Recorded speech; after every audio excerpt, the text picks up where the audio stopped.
Hey everybody, welcome in. It's that time of the quarter when I look at the mining stocks again and try to figure out if they are a safe investment and if it's better to buy Bitcoin or a mining stock. So let's jump in and look at all of these. Now, a lot has changed since I did this last, and we'll talk about some of the increased risk in many different parameters. So let's go. And of course, this is always just edutainment, never financial advice. So the story today is really a story of risk, and a lot has changed since I did this last in April. Bitcoin, I think, was about $42,000. And the model today is heavily skewed towards liquidity, solvency risk, capital efficiency, debt ratios, balance sheet structure, price to book values, etc., and their HODL ratios. And remember, there's also new risks, which we have seen for the first time. That is Texas shutting down the grid to miners, which is an added wrinkle. So let's analyze those miners as well who are affected by Texas, if it changes them at all. So the miners we analyzed today are Argo Blockchain, Bitfarms, CleanSpark, Core Scientific, Hive Blockchain, Hut 8 Mining, Marathon Digital, and Riot Blockchain. These are all the top publicly traded miners around the world. A quick refresher. This is why they mine. They mine to get access to the 900 Bitcoin that can be mined per day. And 2 years from now, it'll be 450. And some of the miners we analyze mine well over 10 Bitcoin a day from their operation. That's but 10 Bitcoin at $20,000 a pop. 200 grand is not as much as it was when Bitcoin was at an all-time high. So let's talk about mining difficulty as well. This is the current estimate of the number of hashes required to mine a block. And Bitcoin difficulty is often denoted as the relative difficulty with respect to the Genesis block, which required approximately 2 to the power 32 hashes. And you can see here the orange line is the difficulty, and it's going down. And it's going down because miners are shutting down their rigs because it's no longer profitable to mine. And we expect this orange line to go down further, and then the hash rate, hash difficulty will adjust. And that's one of the beauties of Bitcoin. So let's talk about revenue. As difficulty rises, revenue falls. So the blue line here is the difficulty in the backdrop, and the black line is the daily miner revenue 7-day average.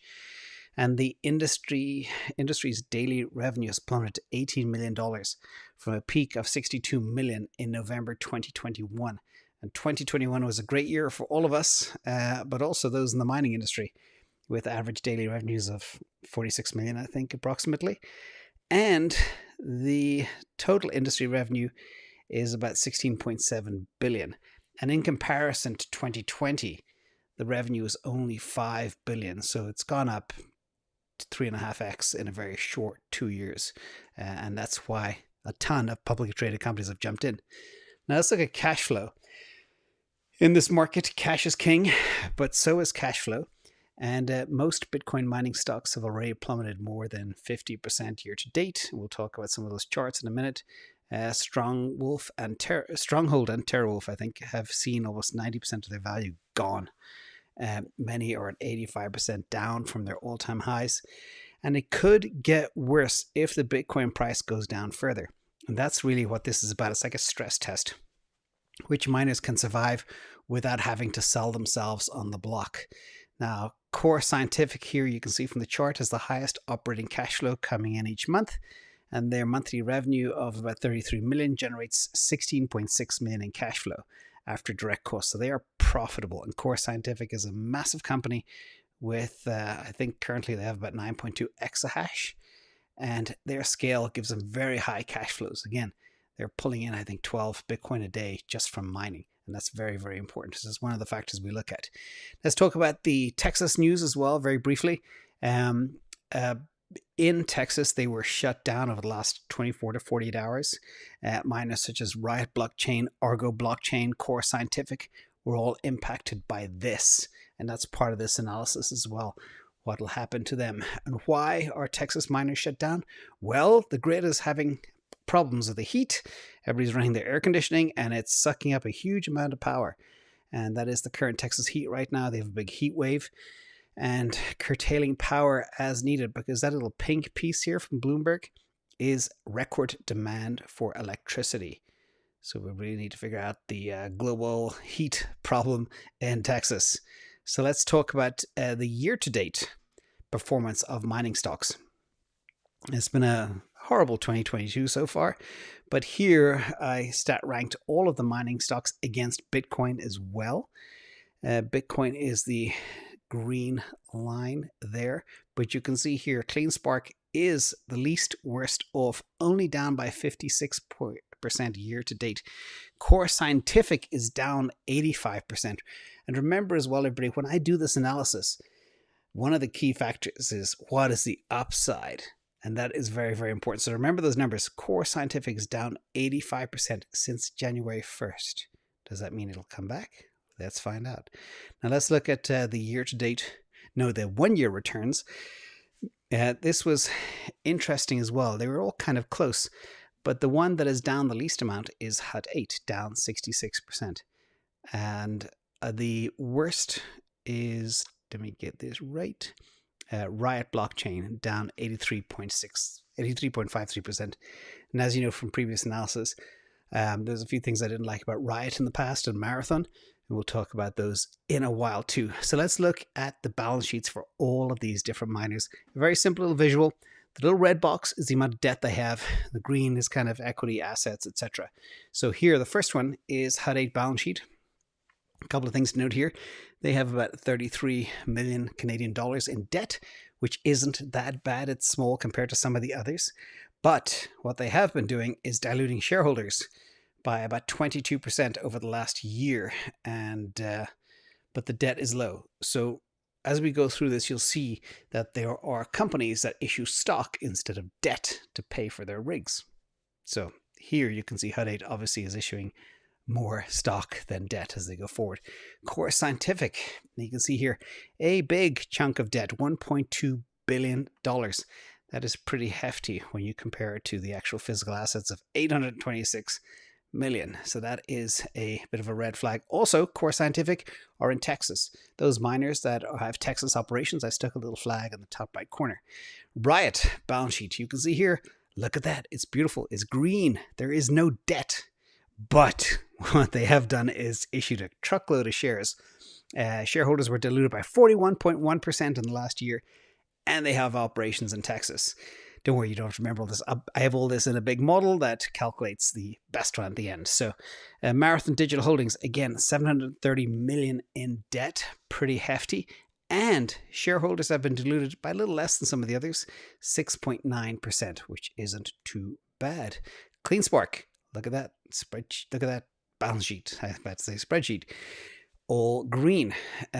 But they have also diluted shareholders by about 21% in the last year. You're going to see 21%, 25%, 22%. Very, very common numbers for shareholder dilution. Argo, you can see they've got a very small amount of debt and no dilution. So good for them. But they also have Texas operations. Bitfarms, a lot of debt and a lot of shareholder dilution, 25%. That would make me a little bit nervous. Let's look at Hive. A lot of debt and shareholders are diluted by about 8.2% in the last year. And finally, quick summary of all of the balance sheets. Big debt loads on Core Scientific, Bitfarms, Marathon, and Hive. Argo and Hut 8 have some debt, and CleanSpark and Riot are completely debt-free. Impressive. CleanSpark didn't do any dilution as well through the year. So interesting stuff to look at. Now let's talk about the most important kind of elephant in the room. This is the future payments for the rigs. Now the standout here is on the far left, that big spike of 6.2 is Marathon, and this is from Arcane Research. And not only does Marathon have the absolute highest remaining machine payments in 2022, but it's also the highest relative to their operating cash flow. And Marathon's 260 million remaining machine payments in 2022 are 6.2 times more than their cash flow for the year, and based on a monthly operating cash flow of about 7.1 million. So that is a problem, a red flag. And sometimes you got to dig into all this stuff to find out exactly, can they make it? So we'll find out towards the end. Now, the other big thing is I summarized all the shareholder dilution so you guys could see. And as you know, I don't like inflation. I don't like dilution. These are really, really bad things. It's one of the reasons I like Bitcoin a lot. So you can see here, Riot wins the day with 41% dilution, which is very high. Argo, Bitfarms, both at 25%. Hut, CleanSpark, 22 and 21.6%, both call it 22%. And then you got your Hive and Marathon at 8.2 and 6.9%. I think I may have said that CleanSpark didn't issue shares, but obviously they did have shareholder dilution, maybe in a previous slide. Going from memory here. So miners ranked by price to book. Now, the price to book ratio, the next big factor we look at, compares a company's market value to its book value. And the market value of a company is its share price multiplied by the number of outstanding shares. And the book value is the net assets of a company. And here you can see Hut wins, Riot is second, CleanSpark and Cores are kind of joint third on the list. And the worst are Argo Blockchain and Marathon down the line with over one number. Remember, price to book above 1 is not a good thing. Next, we'll look at the market cap divided by the exahash rate. I consider this kind of capital efficiency. And here you can see Core Scientific wins the day. CleanSpark is second with about 62 million in market cap for every exahash that they have. And the loser is Marathon at the very bottom. $214 million in market cap for every exahash. So they're not at all capital efficient, which means they don't make a lot of money based on return on capital employed. Next, we look at the HODL bags. I touched on this before, but this shows you how much these miners have on their balance sheet. And some are really holding strong. They're not selling anything. But we have others that sold a lot. Core Scientific dumped a huge amount of Bitcoin, about 6,000 at the beginning of June. And I think Bitfarms sold about 3,000. And this data is not complete, but a couple of names still haven't sold yet, like Hut 8 and I think Marathon. They're holding tight. And a big part of this as well is to remember that if Bitcoin price recovers, not saying it will, but if it does, this will be a very, very important factor for the valuation of these companies. Now let's look at a visual of the HODL bags. You can see here the big, thick orange line is Core Scientific, and the yellow is Bitfarms, just dumping off completely. But you can see the gradual accumulation for other names as well as they go forward, including all the guys, and some aren't very productive at all as well. Some of the names at the bottom, let me see if I could, it's probably easier to read from the chart here. Things like CleanSpark are not hodling a lot. They tend to sell as soon as they make them to cover their expenses. Maybe one of the reasons why their balance sheet is so tidy as well. So let's talk about Bitcoin as a percentage of the balance sheet or market cap. And here you can see we calculated that the Hut 8 Corporation is about 52.26% Bitcoin. Number 2 is Argo, 24% Bitcoin. And number 3, Marathon, 23.8% Bitcoin, which isn't bad. And you can see CleanSpark and Core Scientific, they've been selling a lot of their bags as they go forward.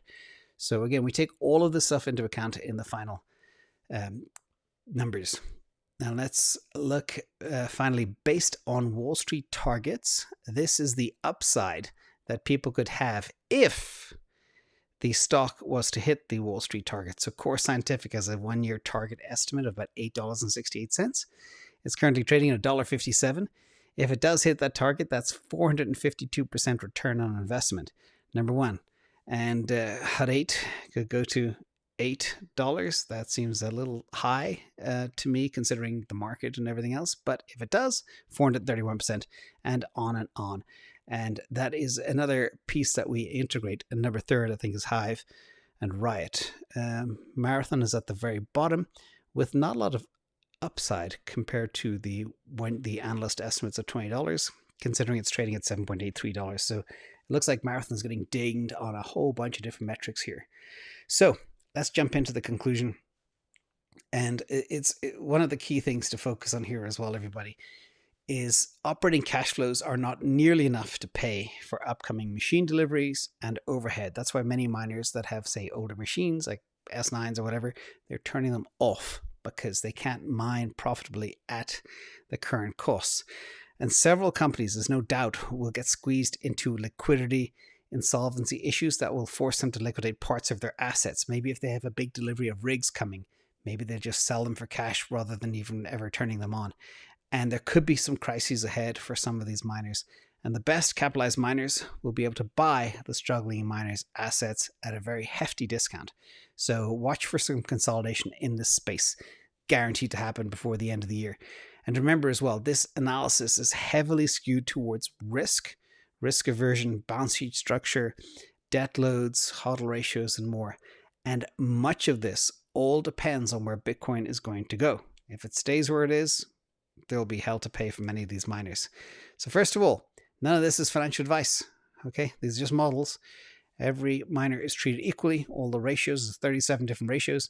Analyze, crunch, and we even have ratios of ratios, as well as some other factors like Texas and balance sheet risk that are new. Now, the composite score is based on gainers, price to book, market cap over exahash, Bitcoin value as a percentage of market capitalization, shareholder dilution, balance sheet risk, Texas risk, and a few other items, but they're kind of the ones that we have a very, very big focus on. And here, the composite score, boom. Winner again is Hut 8, but it just beat them out by a hair over number 2. Winner is Core Scientific. We'll go through kind of the winner's podium right now. Now, the key thing to notice as well is Hut 8, because they have such a heavy load on their balance sheet, their success is a function of the Bitcoin price rebounding. They do have a little bit of debt. They do have some share dilution, but with all others, it is one of the safest bets out there. But remember, watch for heavy dilution going forward. It could be an issue. We don't like dilution. Number 2 is runner-up. For the first time ever, Core Scientific. Despite having Texas exposure and high debt, they still came in second. They have hosting and equipment sales. It contributes about 30% to revenue, and a whole bunch of other good stuff. And we expect Core Scientific to break even in Q2 and probably have a loss in Q3. Now, the big issue is, can they pay? Will they have to deplete their cash to pay for their upcoming debts and rigs? We don't know. But in terms of how they are priced 10 to 20% lower than Riot and Marathon, despite having about 2x the capacity and hash rate. So we really need Bitcoin to rebound to see this one come off. But remember at the beginning I said it was 85% off its all-time highs, where others were not beaten down as badly. This is why one of the reasons it makes it more attractive. Number 3 is CleanSpark. And the key to success in today's world is kind of the whole, I know people hate what it is, but the ESG narrative. And they have access to cheap and clean energy, which will make them a favorite for ESG investors, such as Larry Fink from BlackRock. And a Bitcoin mining company must also obtain a majority of its energy through renewable sources. And luckily for CleanSpark, they can do that. So clean and cheap energy, and they're not in Texas. So that's why CleanSpark is here at number 3. Now, the most at-risk miner from this analysis is Marathon. Does have a strong balance sheet with loads of cash, but they have that massive upcoming machine payment, which will quickly drain their balance sheet. And therefore, we believe they could be forced to liquidate most of the Bitcoin on their balance sheet or sell their machines in order to survive. Sell them to other miners or even sell the whole operation altogether. There are rumors that there are certain miners that are secretly on the block for sale right now as well. So with that was a long one. I hope you like the content. The question is what to do right now. There's a lot of risk with the miners. I think it's probably safer to look at other assets out there in the marketplace. And for those who hold these miners, there is a lot of upside, but only if Bitcoin rebounds. So let's check. Bitcoin is about to break 20K again, which is good. It's been very, very volatile over the last 24 hours. So thank you all for being here. Thank you to the mods. Thank you for the likes. See you all soon.